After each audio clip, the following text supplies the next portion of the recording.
Seguro Auto Use eu monto como quiser e só pago pelo que eu escolho. Se eu tirar o picles, eu pago menos, né? Não. Rápido e do meu jeito. Só na Use mesmo. Baixe o aplicativo e contrate. Use. Seguro tipo você.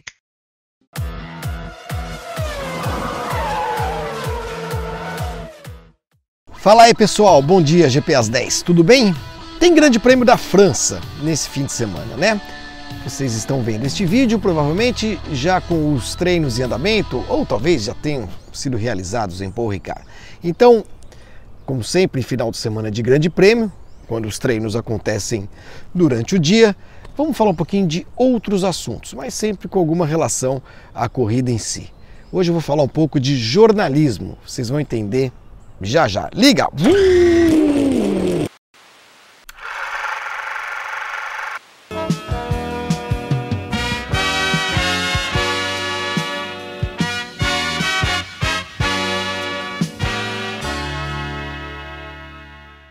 Olha, hoje eu espero que nenhum mosquito pouse nesse aeroporto de mosquito aqui, que aquele dia foi realmente um negócio aflitivo, né? Um vídeo anterior aí que pousou um mosquito desse tamanho assim, ele estava escrito numa plaquinha dele, num crachá, trago dengue a domicílio. Pousou aqui, não me mordeu, incrivelmente.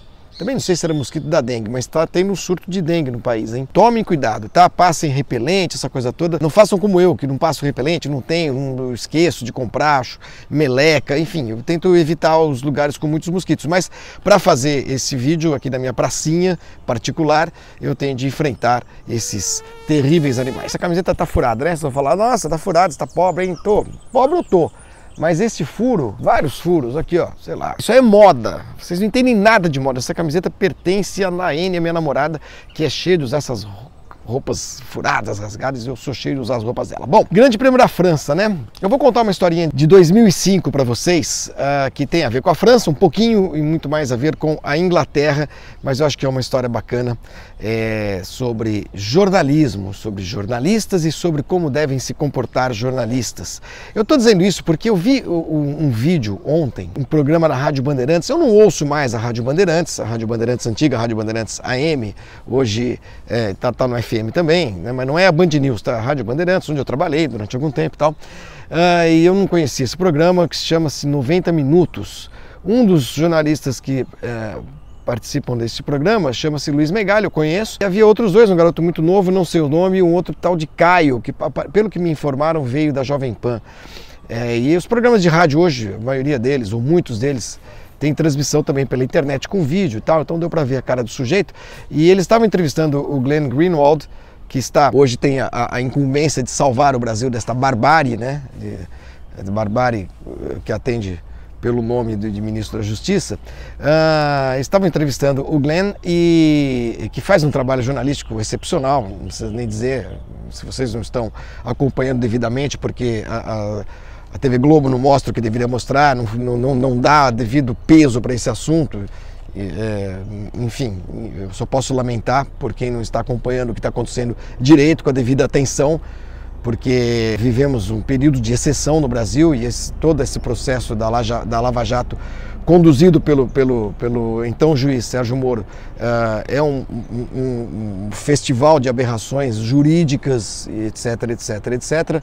Mas enfim, para ficar no jornalismo, o cara, o tal do Barbudinho, tal do Caio, não sei o sobrenome, disse que ele contestou o fato de o Glenn ter divulgado, trazido à tona esses diálogos estarrecedores entre o ex-juiz e os procuradores da Força Tarefa da Lava Jato, que são estarrecedores mesmo, que mostram como houve um direcionamento político, a intenção única era, se começou com o combate à corrupção, no meio do caminho se tornou vamos acabar com o PT, vamos acabar com o Lula, vamos tirar o Lula da conversa, do jogo, vamos prender o Lula, e com isso morreu Dona Marisa, com isso empresas quebraram, e o tal do Sérgio Moro se sentiu o dono do país e conduziu essa operação de uma maneira absolutamente ilegal, contrariando qualquer princípio de isenção, de imparcialidade e tal, etc, etc. Bom, não precisa nem... Acho que qualquer pessoa com 5 neurônios entende isso. Mas o rapaz, o tal do Caio, falou, não, porque se fosse comigo eu não publicava nada para o bem do país. Gente do céu, que espécie de gente é essa? Que tipo de gente hoje se proclama jornalista porque fez uma faculdade de jornalismo ou porque trabalha num veículo de comunicação? É uma aberração. Esse vídeo desse programa deveria ser utilizado por professores de jornalismo em faculdades, em cursos de jornalismo, para mostrar como não se faz jornalismo, como não deve se comportar um jornalista e como não deve se comportar uma pessoa com um mínimo de caráter, que pelo jeito falta a esse rapaz, porque é inacreditável o que o cara fala, inacreditável. Tudo isso, todo este preâmbulo, para contar para vocês que em 2005, saindo da França, de Paris, para a Inglaterra, onde aconteceria o Grande Prêmio na Inglaterra, as corridas foram coladas, né? O Grande Prêmio da França num domingo, o Grande Prêmio da Inglaterra no outro, Magny-Cours, 2005, e Silverstone, né? Eu fazia muita parceria com o Fábio Seixas, né? Hoje no Sport TV, no Sistema Globo, mas que trabalhava na Folha de São Paulo na época, e com quem a gente também... com quem eu dividi as transmissões da própria Rádio Bandeirantes, na Fórmula 1. O Fábio morava em Londres nessa época, mas nós estávamos na França, nós estávamos no Grande Prêmio da França, e naquela semana, na quarta-feira, foi decidido, tenho quase certeza que foi isso, acho que foi nesse ano, mas nem é o evento mais importante, é só para fazer tentar contextualizar aí porque que estávamos em Paris. Era o dia da escolha da cidade sede dos Jogos Olímpicos de 2012. Paris estava concorrendo com Londres, então a gente ficou em Paris porque havia uma movimentação popular muito grande, todo mundo nas ruas acompanhando a escolha. Fomos para a prefeitura de Paris, uma praça muito bonita, onde havia um telão montado, o povo todo lá esperando o anúncio, torcendo muito para a sua cidade, para que Paris fosse escolhida e tal. No fim, foi escolhido Londres e a gente acabou também cobrindo aquilo para os veículos de comunicação para os quais a gente trabalhava. Muito bem, no dia seguinte, quinta-feira, fomos para Londres, né? Para Londres porque iniciaríamos a cobertura do Grande Prêmio da Inglaterra. O caminho para ir para Silverstone, para quem um dia pretender ir, né? O mais fácil é realmente você ir até Londres e de lá pegar um carro, alugar um carro e ir até Silverstone, dá umas 2 horas e meia de viagem, dependendo do trânsito na saída de Londres. Ou então um trem até Northampton, uma coisa assim e tal, enfim. A gente estava cansado de fazer Grande Prêmio na Inglaterra, então o nosso esqueminha era ir para Londres, pegar um carro, alugar um carro, né, como a gente sempre fazia, desde sempre, e ir para Silverstone, onde a gente faria a corrida. A gente ficava em Towcester, uma cidade próxima de Londres, próxima de Silverstone, perdão, numa casa alugada e tal. Só que nós fomos de Paris para Londres em voos diferentes. Eu não lembro bem porquê, o Fábio tinha uma passagem de uma companhia, eu tinha uma passagem de outra, e a gente ia se encontrar em Heathrow, no escritorinho da Hertz ou da Avis, onde a gente ia pegar o nosso carro alugado para ir para Silverstone. Muito bem. Essa era uma quinta-feira, dia 7 de julho, a gente ia chegar mais ou menos no mesmo horário, eu cheguei, sei lá, meia hora antes, e a gente ia se encontrar para ir junto, beleza. Quando eu desembarco em Londres, na manhã de quinta-feira, em Heathrow, a gente não... 2005, claro que já existia internet, claro que já existia celular e tal, mas redes sociais não, então aquela coisa de se informar imediatamente, já abrir o Wi-Fi, não sei o quê, pegar o Twitter, ver o que está acontecendo no mundo, isso ainda não existia. Olha como faz pouco tempo e como o mundo era diferente, né? Sinal de internet não era tão simples, em aeroporto, se você tinha um celular, meu celular era brasileiro, então usar o 3G na época, nem sei se já era 3G, era muito caro e tal, então a gente ainda não tinha essa velocidade de informação se você não estivesse efetivamente conectado à internet, né? Então eu sei que eu desci do avião e caminhando pelos infinitos corredores de Heathrow, do aeroporto de Londres, eu percebi num aparelho de televisão pendurado num saguão qualquer que eu estava passando, né? Mas eu vi a distância assim, eu vi que tinha muita gente aglomerada na frente da televisão e consegui ler numa tarja vermelha a frase London under attack, né? Londres sob ataque. 2005, né? 4 anos depois dos atentados de 11 de setembro nos Estados Unidos, quer dizer, o mundo vivendo ali ainda um período de muita tensão em função desses mega ataques terroristas. Aí eu colei no vidro assim, porque eu estava separado, né, deste saguão no corredor que eu estava por um vidro, colei e consegui ver mais ou menos as primeiras informações passando no ticker, que a gente chama, né, naquele underline, bottom line, desculpa, são aqueles textinhos que ficam correndo embaixo da tela, né? E eu vi que tinha acontecido um grande atentado terrorista em Londres. Muito bem. Apressei o passo, imediatamente peguei o telefone, mandei uma mensagem de SMS, né, porque não tinha WhatsApp, pro Seixas. Falei: Seixas, deu merda em Londres, tô correndo para pegar o carro lá, me encontra e, cara, esquece Silverstone. E aí cheguei na Avis, tinha um aparelho de televisão lá no escritório da Avis, me informei por aquelas informações, né, que a televisão estava passando. Foram algumas explosões. Naquele momento tinha acabado de acontecer. Achavam que eram 6 explosões, no fim foram 3. No fim das contas, o balanço, foram 3 explosões no metrô de Londres, e um ônibus, um double decker, daqueles ônibus de 2 andares, também explodiu, né, na superfície. E o balanço daquilo, depois, foram 56 mortos, incluindo 4 terroristas, e mais de 700 feridos. A história do jornalismo, o que um jornalista deve fazer quando você tem informação, quando você está na informação. Eu estava ali para cobrir Fórmula 1. O Seixas também, chegou depois de 15, 20 minutos, chegou. A gente estava ali para cobrir Fórmula 1 para os nossos jornais, para a nossa emissora de rádio. Esse cara da Rádio Bandeirantes, que eu vi, que eu fiquei estarrecido com a sua visão de jornalismo, se tiver não publica, para ajudar o país, esse cara provavelmente pegaria e sairia correndo, fugindo para Silverstone, para fazer só a dele lá, né, fazer corrida. Não preciso nem dizer que eu e o Fábio, que a gente tem uma escola de jornalismo da Folha de São Paulo, e também a gente tem uma escola de jornalismo das faculdades que nós fizemos, dos bons professores que tivemos, e porque temos também no sangue o ofício, a profissão, óbvio, mas nós nem cogitamos, nós dois nem cogitamos de ir a Silverstone, né? Diante daquilo que estava acontecendo a alguns quilômetros da gente, em Londres, um mega atentado terrorista. Então a gente conseguiu, a gente pegou o carro, né? A gente conseguiu se informar ali, as primeiras informações básicas.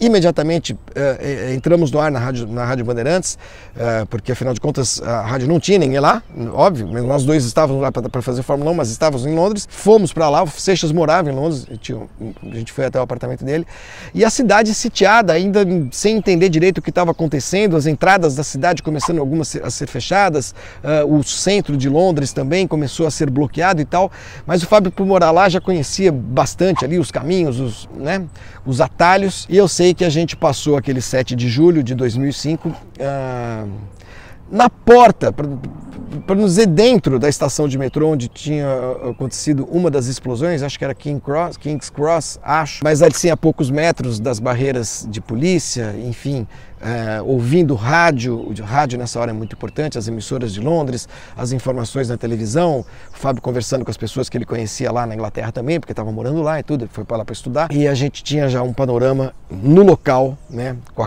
que a gente chama de cor local, daquilo que estava acontecendo, e era muito, muito sério, e tinha muito mais importância, é claro, do que qualquer corrida de Fórmula 1. E se necessário fosse, a gente permaneceria em Londres na sexta, no sábado, no domingo, claro, em função da necessidade, da repercussão, da necessidade das nossas emissoras, dos nossos jornais também e tal. Tudo isso então para contar que a gente perdeu um dia de Fórmula 1, não tinha treino na quinta-feira, mas a quinta-feira é o dia que a gente começava, né, a cobertura, digamos assim, quando acontecem as entrevistas coletivas, etc e tal, né, 2005, quem foi campeão em 2005? Foi o Alonso, no campeonato bom até, era um campeonato bom, e a gente acabou, enfim, abrindo mão da corrida, praticamente, naquele dia, claro, para poder levar aos nossos ouvintes e ao maior número de pessoas possível no Brasil informações direto do local onde as coisas estavam acontecendo. Eu lembro que eu escrevi um texto na época, talvez vocês encontrem, eu vou até pedir para o Thiago colocar ali aí embaixo o link, é uma compilação de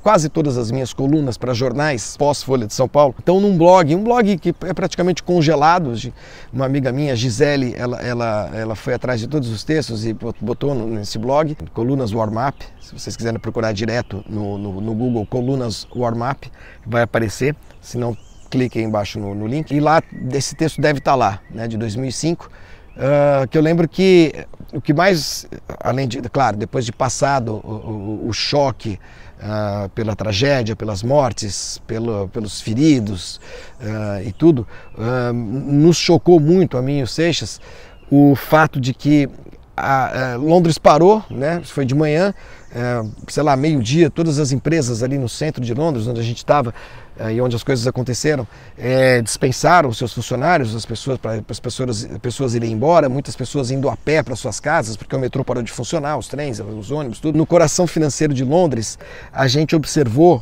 com muito espanto como os pubs, de repente, se encheram de jovens executivos, de advogados, de pessoas que trabalhavam ali no centro de Londres, enfim, né? Jovens e velhos, enfim, gente de todo jeito. Como se nada tivesse acontecido, gente. Incrível. Bebendo, dando risada, conversando, aproveitando o inesperado dia de folga, né?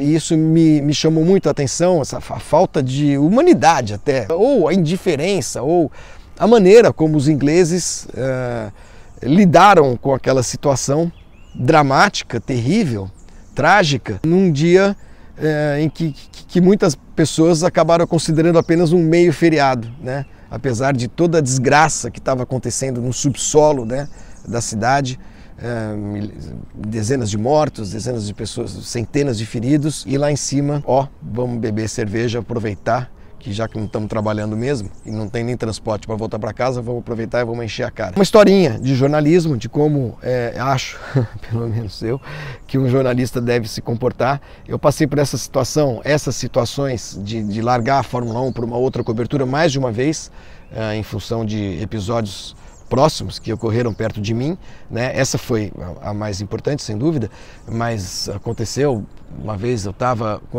num grande prêmio pela Folha ainda, acho que eu estava em Mônaco, um ministro francês se matou, cometeu suicídio, perto de Manicure, inclusive, né? Mas eu estava cobrindo, acho que em Mônaco, fui para lá para fazer essa cobertura. Aconteceu, que mais? De eu largar a Fórmula 1 por alguma coisa. Copa do Mundo de 98, não, eu passei por Paris, mas foi só no intervalo, não precisei parar de fazer nada do que eu estava fazendo. Não vou lembrar de tudo. Lembro de coisas em São Paulo, por exemplo. Um dia eu estava indo para o autódromo, Fórmula 1, no Brasil, Grande Prêmio do Brasil, acho que foi em 96, isso.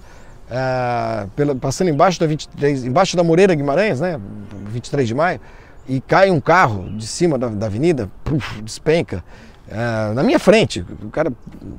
E aí, putz, parei tudo na hora, esquece o autódromo, peguei o telefone, rádio, vamos lá. E entrei no ar, e no fim eram bandidos que estavam fugindo do Rio de Janeiro e tal, caíram para 23 de maio, não sei o que, enfim.